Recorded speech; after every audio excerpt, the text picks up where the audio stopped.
material, pois é importante, para que a gente consiga esclarecer as dúvidas que vocês obtiveram durante essa leitura.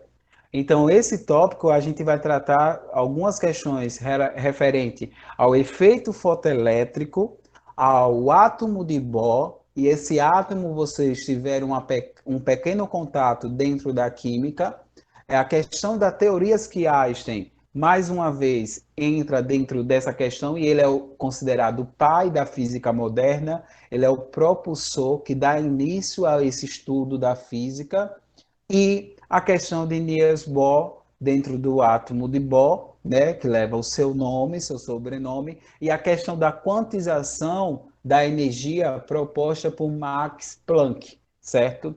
A energia quântica, a energia quantizada. E aí a gente vê algumas pessoas atualmente dentro da internet, do que eu observo, várias pessoas falam agora isso é quântico, isso é energia quântica, isso é quântico, quando na verdade ela não sabe nem o que ela está dizendo, porque nós físicos sabemos que quantizar energia é uma coisa, e se você leva para a parte espiritual, já é dentro de uma perspectiva de outro universo, certo?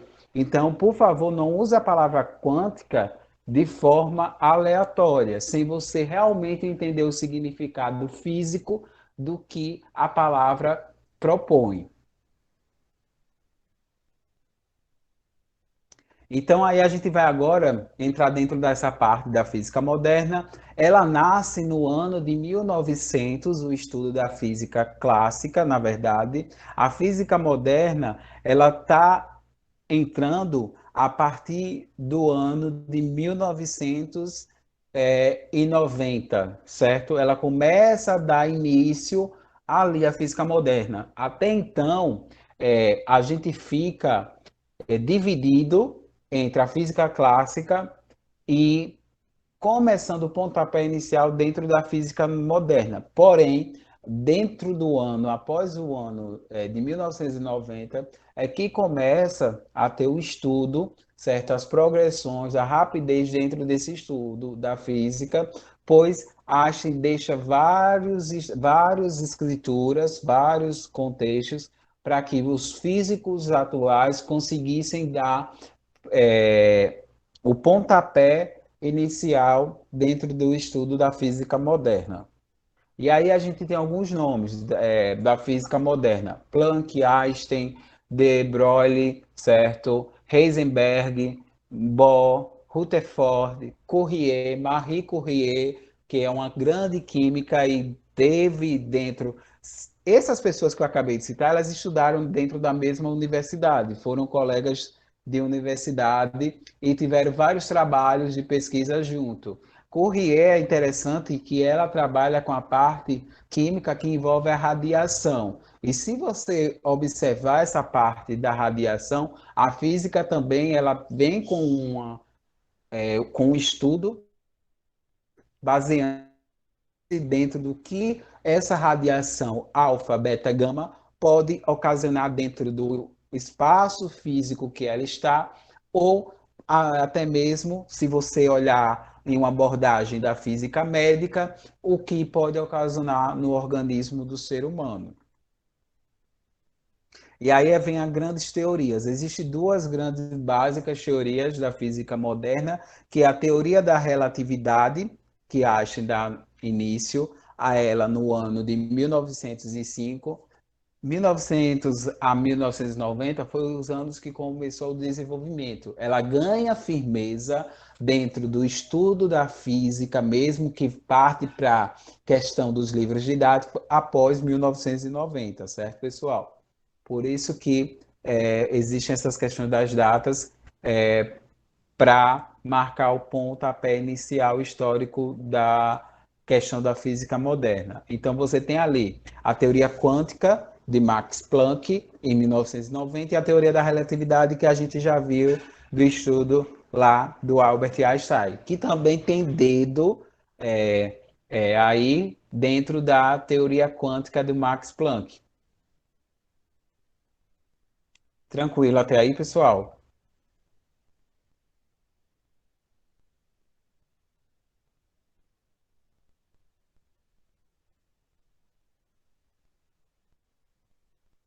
E aí vem agora a questão da teoria quântica. Max Planck, o que aconteceu? Através dos seus estudos da radiação do corpo negro, e aí vocês, não sei se já tiveram a curiosidade de observar que foi feito um experimento com um gato, e o gato morre na caixa, né?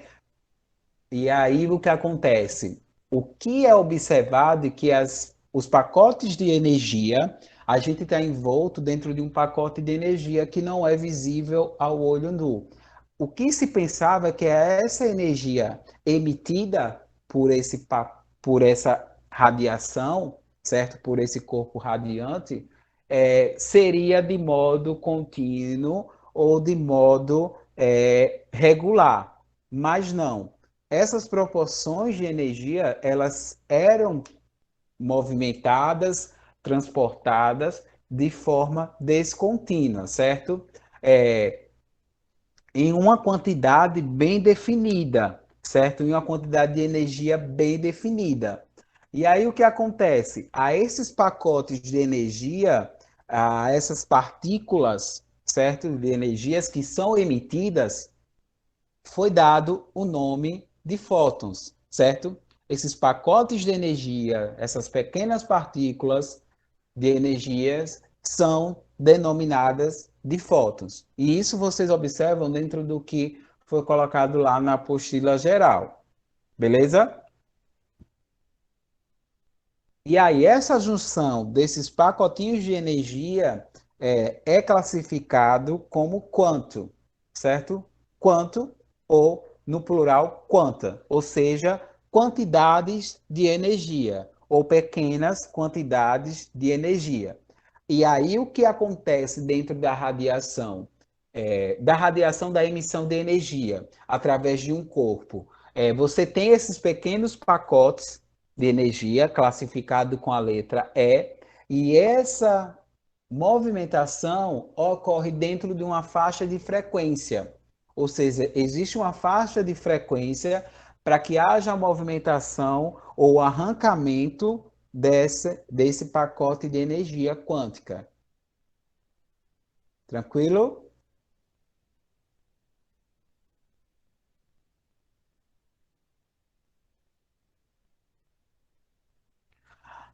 E como eu calculo essa energia, professor? Como eu sei que eu posso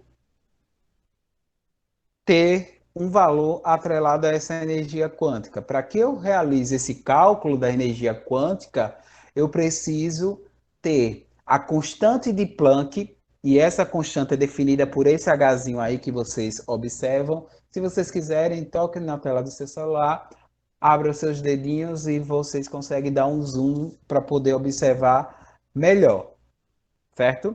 Então, essa energia, esse H, que é a constante de Planck, ele tem um valor de 6,6 vezes 10 elevado a menos 34 joules por segundo. Dentro da teoria quântica, ou dentro da mecânica quântica, quando a gente estuda essa parte da física, essa constante a gente leva ela até o fim do curso. Ela persegue a gente durante a vida toda, porque eu preciso dela para definir o quanto de energia, o quanta, ou seja, quando eu falo quanto, eu estou me referindo ao pacote de energia necessário para que seja movimentado ou arrancado de um determinado objeto. E aí você tem duas considerações. Você pode ter essa energia, essa constante de Planck em joules por segundo, joules segundo, desculpa, ou pode ter ela em electrovolts segundos. E aí você tem uma pequena divisão a ser feita por 1,6. E aí você faz a conversão de joules segundo para eletronvolts por segundo. Nessa parte do estudo, eu não vou cobrar para vocês cálculos, certo, pessoal? Então não se assustem. Poxa, professor, esse número é muito extenso. Isso aí está muito grande. Eu estou com medo. Não se assustem, eu não vou cobrar para vocês. Eu só vou dar a mesma parte teórica, que é interessante vocês terem entendimento e não fazer como algumas pessoas fazem, de falar a palavra quântica de forma aleatória. certo? Então aí Max Planck ele iniciou, ele não só se dedicou ao estudo a irradiação do corpo, mas também com a questão da óptica, da termodinâmica e formulou essa teoria ganhando o prêmio Nobel no ano de 1918, que é é um dos maiores prêmios do mundo, certo? Uma pessoa ganhar um prêmio Nobel é praticamente ser considerado, dentro da minha visão física, isso é meu conceito, um deus, certo?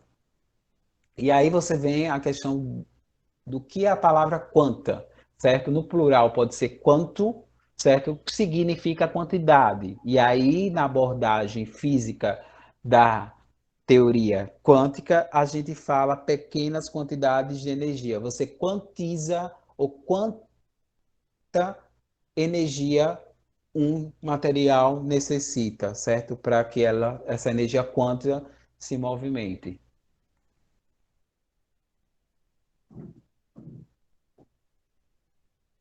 Tranquilo até aí, pessoal. Se tiver complicado, podem perguntar.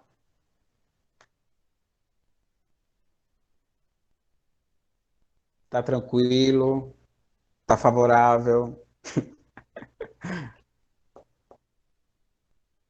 Beleza. Dúvidas, perguntem. Gente, essa parte da física, eu vou falar algo para vocês que foi a melhor matéria que eu estudei e foi onde eu me saí melhor dentro do concurso, quando eu fiz o concurso do Estado.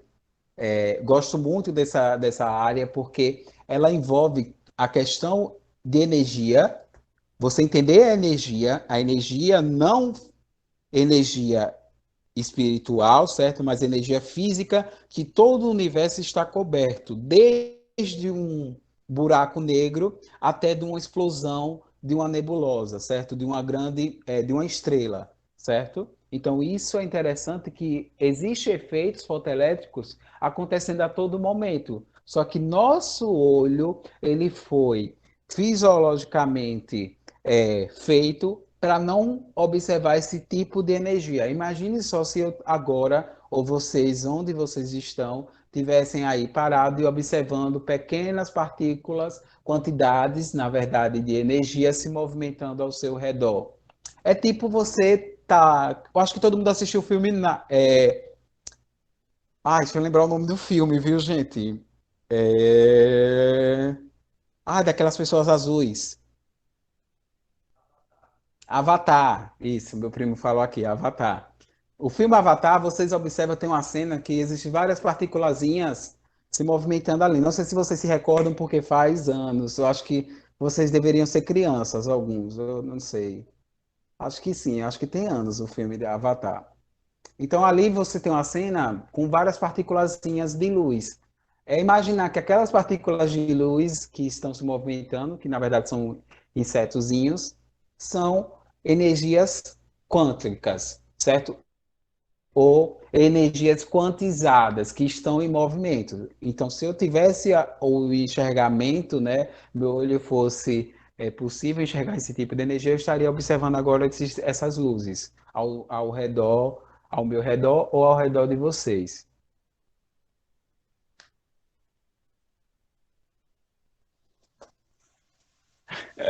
Não, os Smurfs, apesar que não sei se tem sendo. Algumas cenas de filmes eles apresentam esse tipo de efeito, né? Com essas luzinhas ao redor ali do personagem. E aí a gente entra agora, pessoal, dentro do efeito fotoelétrico. O que é o efeito fotoelétrico? O efeito fotoelétrico é o seguinte: você tem lá um tipo de material, por exemplo, como é mostrado aí na figura, um metal. E esse metal ele vai ser radiado, ele vai sofrer uma radiação incidente. Essa radiação que ele fala aí é um feixe de luz. O feixe de luz ele tem várias frequências dentro do espectro eletromagnético, desde a cor branca, a luz branca, até a luz ultravioleta. E para cada faixa de frequência do espectro de luz, você vai ter uma relação com o arrancamento dos fótons desse material. Então aí observa o seguinte, quando essa luz vermelha está irradiando, certo? Está sendo radiada, na verdade, irradiando não, irradiar é emitir, certo? Radiar é sentir, beleza? Quando você radia, você emite luz para alguém, quando você irradia, você expulsa essa luz do seu corpo, certo? Você está irradiando, você está iluminando o ambiente. Isso é irradiar. E aí você, quando você tem essa luz radiando aí esse metal, ele vai ter uma faixa de frequência, onde essa frequência vai chegar a um certo momento e dentro desse sistema tem uma tensão aí que não foi colocada, mas deve existir uma tensão elétrica, fazendo com que desse material do metal seja arrancado pequenos pacotes quânticos de energia, onde esses pacotes são chamados de fótons e o efeito se dá em relação a ser chamado de efeito fotoelétrico, porque além de arrancar os fótons, ele também arranca elétrons, certo? Por isso que é dado o nome de efeito fotoelétrico. É a junção dos fótons com o elétron do sistema aí que é montado. Beleza?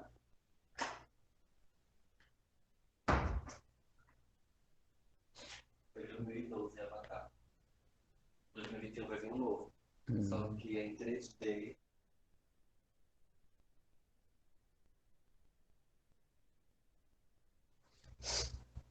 Foi 2012, Avatar. Eu acho que vocês eram novinhos ainda.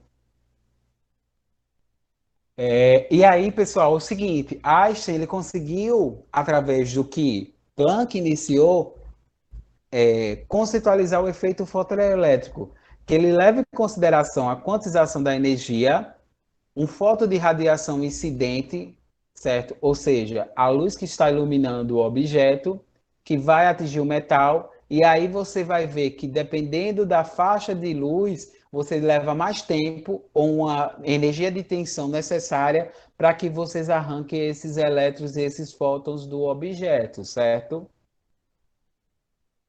E aí você tem a consideração que a luz, outra forma de energia radiante, é composta por partículas, ou seja, a luz que ilumina a gente, certo? Dentro da nossa residência, elas são pequenos pacotes de energia quântica, de fótons, certo? Então ali são fótons que estão sendo emitidos para vocês.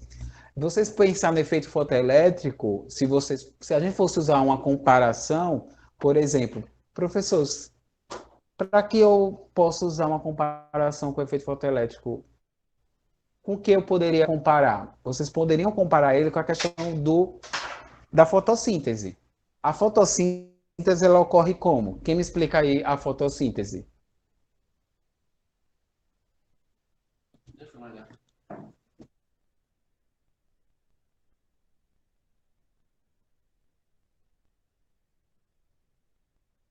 Gente, eu acho que é biologia segundo. Vocês estudam os vegetais Primeiro ano. no segundo ou no primeiro?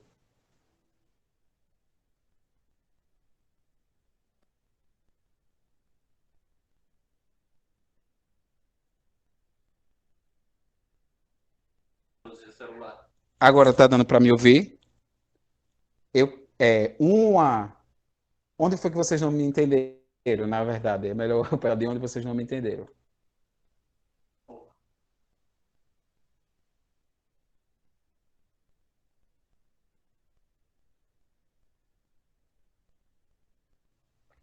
Então, gente, como ocorre a fotossíntese?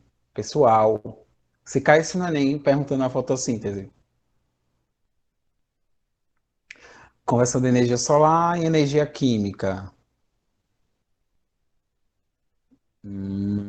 Não. É uma conversão de energia, certo? Mas não em energia química.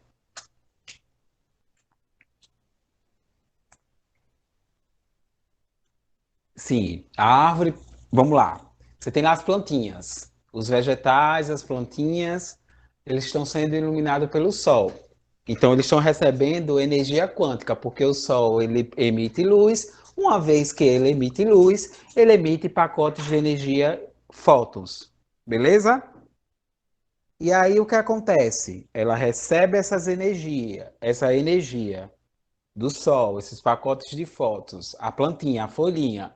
E aí o que acontece? Ela vai converter o ar que está ao seu redor, né, em oxigênio, ou seja, a conversão do gás carbônico liberando oxigênio. E se a gente for analisar, liberou oxigênio, então liberou os fotoelétrons dentro de uma comparação com o efeito fotoelétrico.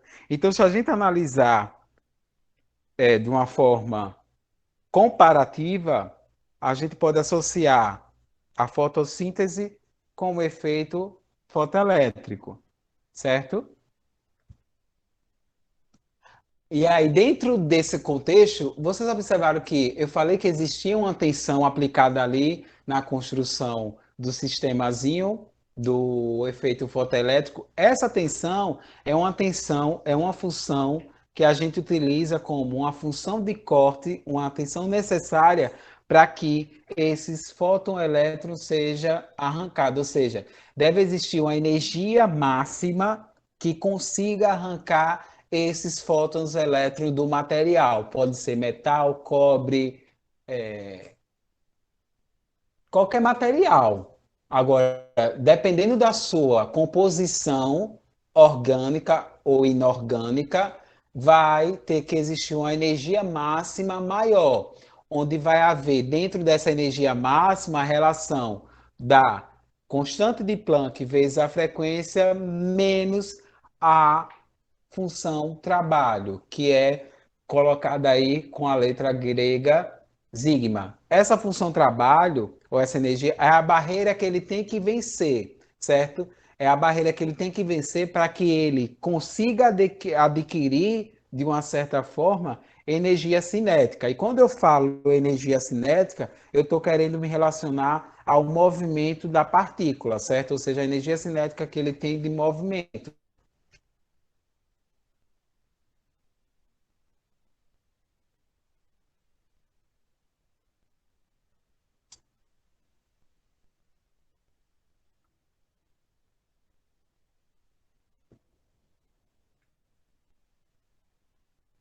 Tá aí tranquilo, pessoal? Tá acabando.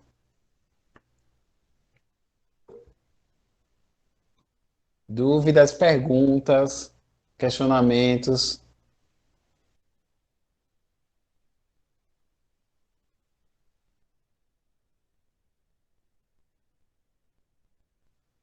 Vamos lá.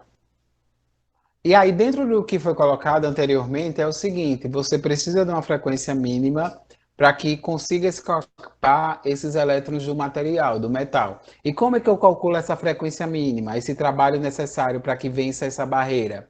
Vai ser a frequência inicial, ou seja, a frequência de corte vezes a constante de Planck.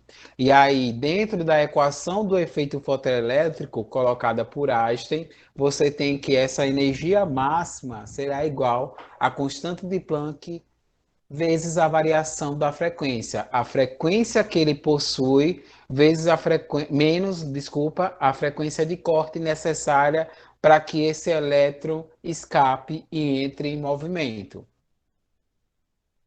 E aí você tem algumas aplicações de efeito fotoelétrico. Você tem dentro dos chips CCD, usando máquinas digitais. Efeito fotoelétrico acontece nos nossos celulares, certo?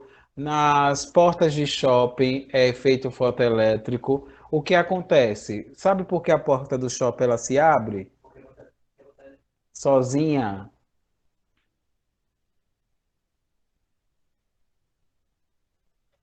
Tem a ver com o efeito fotoelétrico, mas vocês, de tudo que foi falado até agora, desculpa, como vocês imaginariam ou como vocês explicariam a abertura das portas do shopping? Você não tem controle remoto, né? Vocês acham que é aquela pessoinha, né, que controla ali, né? O rapaz está controlando, né? É ele que controla.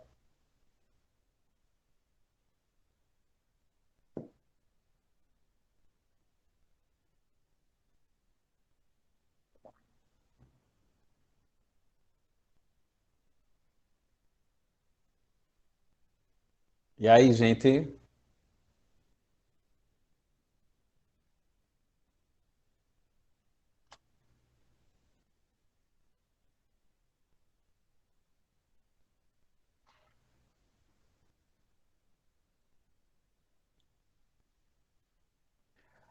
através de tudo que a gente falou até agora, sobre o efeito fotoelétrico, o que vocês acham, o que vocês colocariam para que a porta lá do shopping abrisse sozinha, relacionando com o efeito fotoelétrico?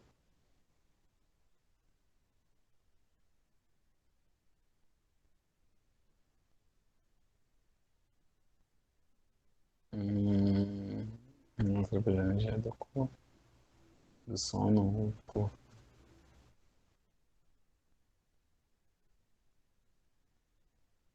Hum. Tem a ver com energia, mas não da energia do nosso corpo. Até porque a gente não é um ser iluminado, né? Ainda não somos iluminados.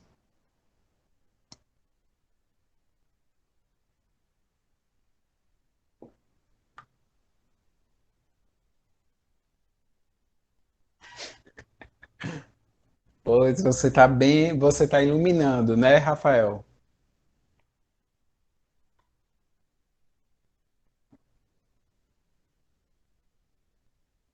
Vocês observam que logo acima da portinha tem uma câmerazinha ou um dispositivo, uma câmera também e um dispositivo dentro dele. Aquela câmera ali, ela tem um infravermelho, certo? Que é emitido. Só que a gente não consegue ver o infravermelho. Aquela luz vermelha a gente não consegue captar. Só se você olhar bem, bem, bem mesmo, você vai ver que tem um infravermelhozinho ali, emitindo energia, emitindo fotos.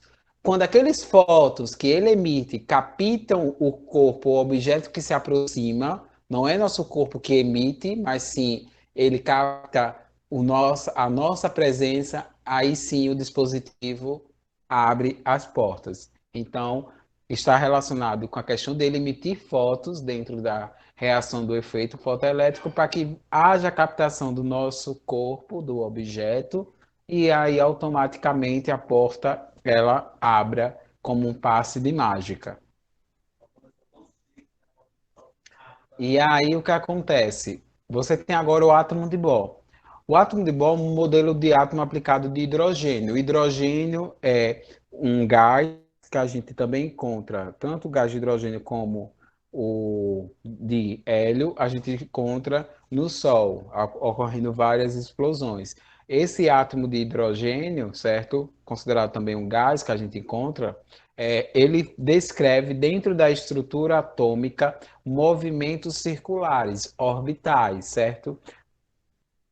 Através do elétron. Então, observe aí que existe uma velocidade atrelada a esse movimento do átomo, certo, de hidrogênio, onde existe uma força centrípeta ocorrendo aí, certo? E uma velocidade tangencial ao movimento circular da órbita que ele descreve.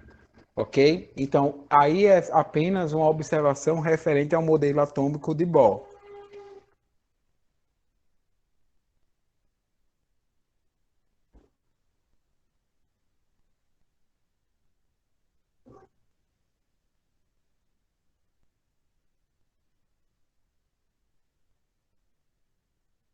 E aí, quando você tem esses movimentos estáveis do átomo de Bohr, a gente não consegue verificar a emissão ou a irradiação de energia através desse átomo, porque a energia ali vai se conservar como toda. A energia que ele perde é a energia que ele ganha. Então ali existe uma conservação de energia.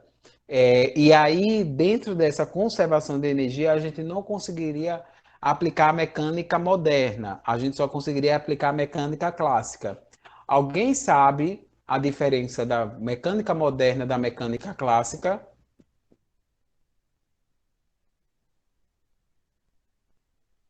É interessante perguntar porque tem pessoas que ainda não conseguem diferenciar essas.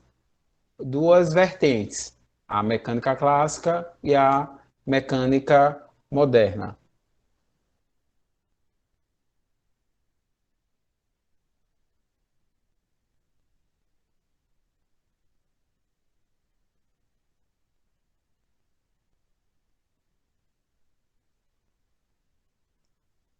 A mecânica clássica é a mecânica que a gente estuda dentro da física do primeiro ano, do segundo e do terceiro. Newton, Galileu, Pascal, termodinâmica, óptica geométrica, física elétrica. Isso que é a mecânica clássica. E em outras palavras, é aquilo que eu consigo tocar, que eu consigo ver. São para materiais macros, que é aplicada a mecânica clássica. Já a mecânica moderna é a física aplicada para micromateriais, é a física aplicada dentro de estruturas pequenas que não são visíveis a olho nu. E aí, no terceiro ponto tópico, dentro da questão do movimento do modelo do átomo de Bohr, você tem que, quando há um decaimento de energia, ou seja, que ele passa para uma energia maior ou ele diminui sua energia, você consegue aplicar a física moderna dentro desse estudo e você consegue observar que essa diferença de energia que ocorre na movimentação do átomo, certo? Ela vai ser calculada, eu consigo calcular essa diferença como a energia que ele tinha inicial menos a energia final igual à constante de Planck, que é o Hzinho, vezes a frequência do fóton que foi absorvido ou que foi liberado.